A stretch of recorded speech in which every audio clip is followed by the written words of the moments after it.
Hey there, buddy Power here, and welcome back. Today we're going to be taking a look at a little indie title, Luftrausers, from a company named Vlambeer. I believe they're mostly known for iOS type games and everything. They did have a few Serious Sam type games that they put out, a few other small titles, but nothing really crazy on the PC that I see.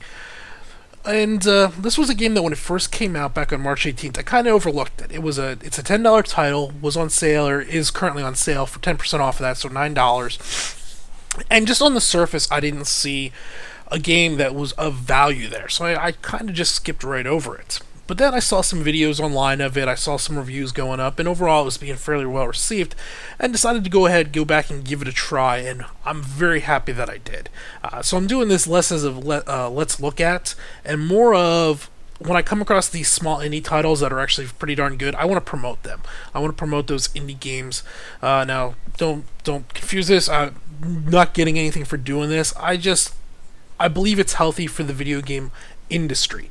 I think getting these great little indie titles out and known and played supports these developers with support, which will drive more innovation within the industry, more of a risk-taking type market that will see more innovation. I said innovation, but you get the idea of what I'm going for. So I came across this and was quite blown away with it, so let's give it a try. Now, the game is a little hard to describe, so I'm just going to play it for you. But it's kind of a 2D action Galaga type mass shooter. Here we are.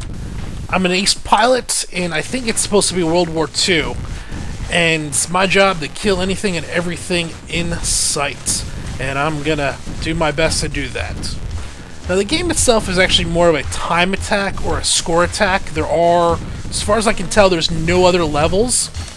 There's just one level that gets progressively harder and harder and harder until eventually you're going to die.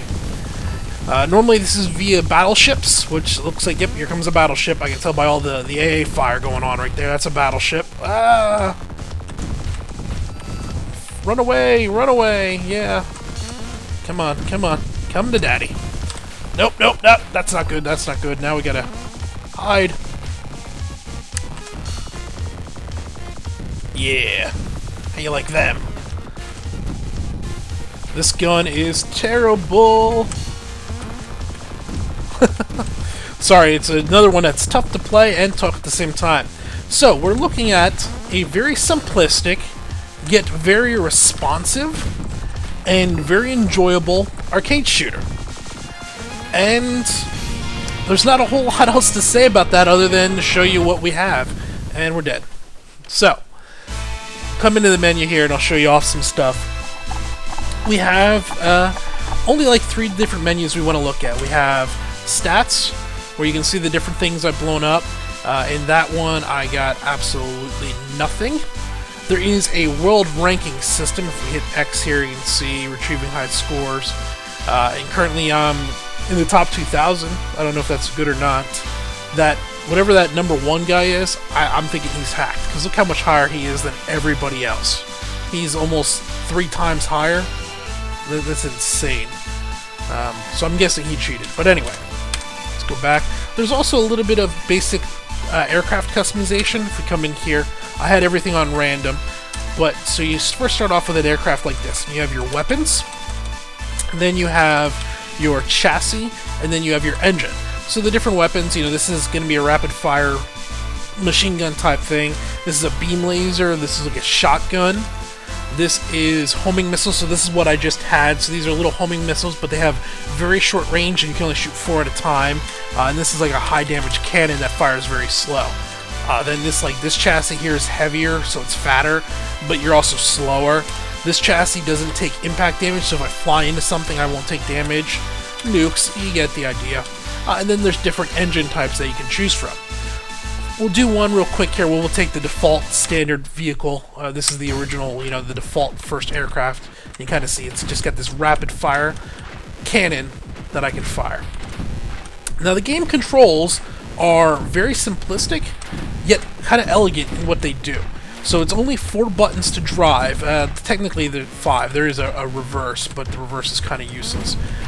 So up arrow key is my boost. That's my forward thrust. No matter which way I'm facing up arrow is always going to be my forward thrust. Then my left and right arrow keys, didn't last very long there, we'll do one more real quick. Left and right arrow keys are rotation. So I can rotate my aircraft around with the left and right arrow keys, and then X is my weapon fire. Now, if you notice here, we'll go ahead and I'm going to hold forward thrust, and I'm going to do a circle. And that's the turning radius while I'm boosting. Now, the game brings in two unique mechanics. Mainly this free fall system, or the stall system where an aircraft stalls out. Basically, as long as I let go of the forward thrust, I can spin much quicker and bring my guns to bear on the enemy much quicker. So you have to balance out, and you want to use that in order to get better aim and put a bunch of firepower into enemy aircraft and boats and everything. However, the enemies are smart enough they will target you while you're kind of floating in the air, so you got to carry some momentum. You don't want to just be kind of floating in one spot, or you're going to get blown away. In fact, your biggest defense in the game is your ability to run away. You tend to be faster than most of the enemies at high speed. In some cases, you can actually outrun the enemy bullets. There's an enemy battleship out here. I can tell by all the firepower coming up. Yep, and that's not good. Get out of there. Get out of there. Whee! Run away, run away. So that's the one mechanic. The other mechanic is the health mechanic. You can probably tell I'm taking damage, and as the screen, that circle around the outer screen comes in, that's my health, and my ship starts smoking. As long as I shoot, as long as I'm shooting, my health will not regenerate. But if I stop shooting for a certain amount of time, well, almost instantaneously, my health will start regenerating as it goes. I'm going to go ahead, I'm going to reset us back to random so we can see some of the other chassis and everything. So while you're not shooting, your health will regenerate as long as you don't take any damage. So you use the combination of both your speed and the regenerating health to try to stay alive. But you have to kind of weigh things. You know, if certain aircraft are there's some jets out there, those will be able to keep up with you, even if you're just boosting straight ahead.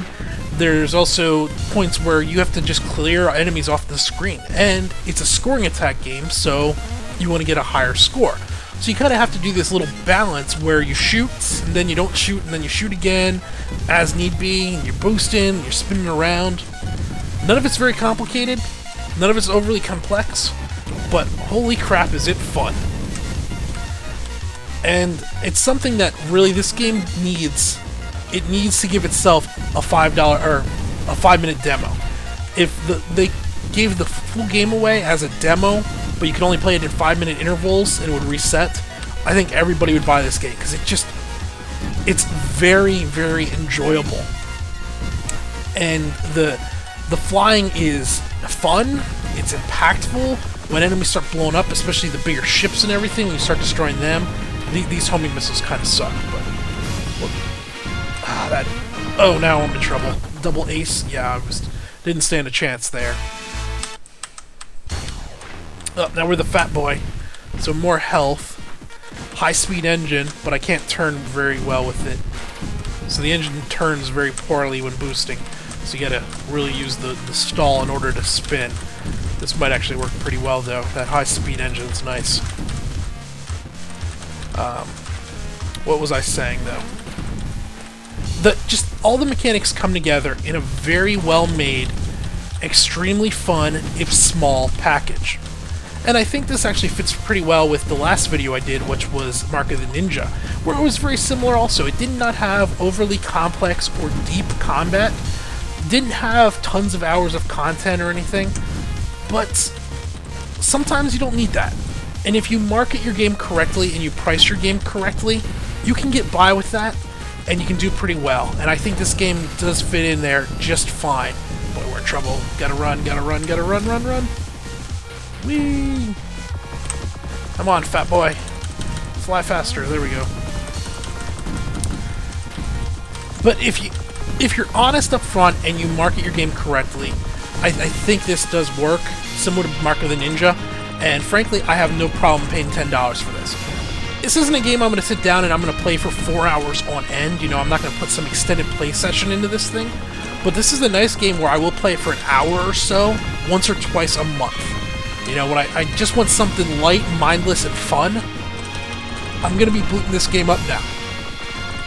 And frankly, it does... Oh boy. All kinds of aces there. And frankly, it deserves to be looked at for what it does and what it does well. Let's see, this looks like this one drops torpedoes and the shotgun. There we go. Whee! Whoa! Shotgun's one of my favorite weapons. It's not the best against like those battleships, as its primary damage is not all that great, but it's great for clearing the sky when you have enemies chasing you. Now, the game is not without its flaws. It has a terrible menu system. The actual menu system of changing things around, getting in and out of the game, they use the exact same controls. They use the arrow keys, the X key, and the O key. There's no escape. If I hit escape here, it will pause the game, but that's all it does. I can't do anything else. In order to exit the game, it took me 2 minutes to figure out how to exit the game the first time. I almost alt F4 and killed it that way. But that's a very minor complaint. Once you're actually in, the gameplay itself is perfect, and you won't be spending a whole lot of time in the menu system. The little system in which we customize and fix up our aircraft, that system's also not... Oh, double battleship, that's not good. And ace pilots, and yeah, we're in trouble. Run away. Oh boy. Yeah, that wasn't very fair. But like right here, we'll show you if I go hit O. No, I can't do it here. So I can't hit O here. I can't go into the menu. If I hit up to launch, now I can hit O. I can come in here and I can change things around. I can customize the controls and everything. But I have to do this all with the arrow keys. And then there's actually a different color palette. We'll go ahead. Let's play with this color palette for a little bit. Hit O to go back, and now up, and now we can go again. It's just a little cumbersome, especially when we have a mouse. Just let us use the mouse. That would be easy. So it's got that. I also find myself wishing there were a few more aircraft parts. Maybe we'll get some more of them in later on. You know, hopefully maybe the developer will continue to support it. But I'd like to see another 3 to 5 different guns and chassis and everything. I think there's some interesting things they could have done there. There's also, as far as I can tell, there's only one actual level. As I was saying, it's a time trial, time attack, score attack type game. So it just continues to ramp up until eventually you're going to die. Eventually you're just going to get overwhelmed and lose. So I don't think there's actually more than one level. It doesn't overly bother me, but I can see this same design getting overused and overused eventually to where it's a little disappointing. What will eventually happen, so from what I can tell, the game will go up into where there's these zeppelins that come in, and yeah, take that battleship. I had a nuclear bomb, so when I died, I blew up the battleship. Up, hit O. Let's see, let's try this one out. O, up, now we can go. Oh, this one's fun. This one I can fly through stuff, and I don't take damage when I fly through enemies. Oh, of course I get shot right away. Doesn't really matter. Alright, so we got shotgun, we got high speed. Nope, we don't have that. One of the chassis will allow you to fly underwater. That's why I was checking that for.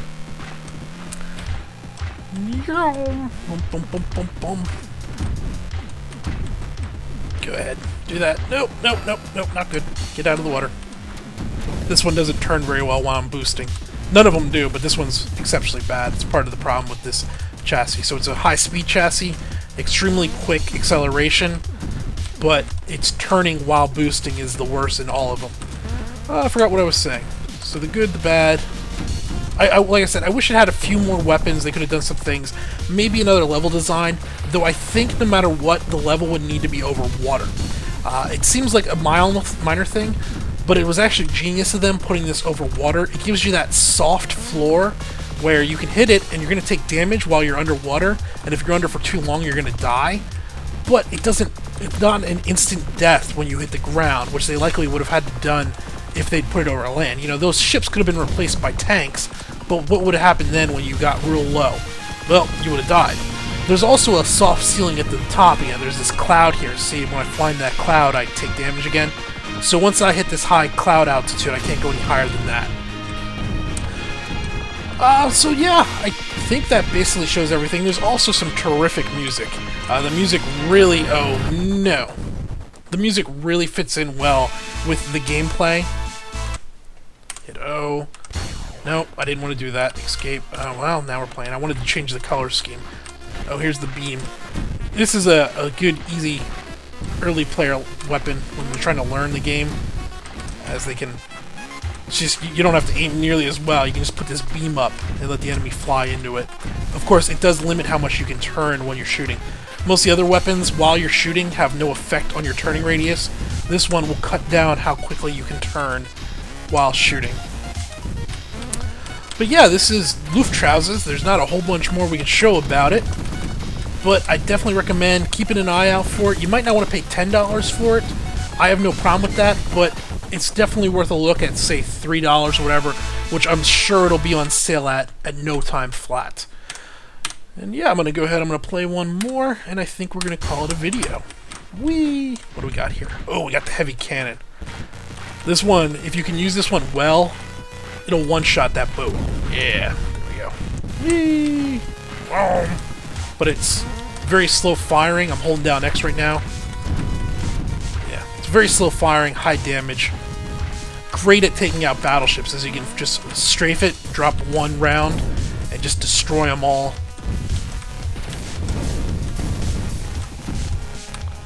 It also works well for trying to stay alive, because there's no need to hold down the X key. Yeah, go. Whoop. Hey, none of that nonsense. Whoop. Hey, I wasn't aiming at you, I was aiming at him. Here. That's another dead ship. Oh, I missed. Come on, come on. Oh, battleship. I think it's 2, actually. I think that's 2. Yep, we're dead. Well, there you go. I think that's a pretty good look. This is Luftrausers. This has been Paler. Thanks for watching.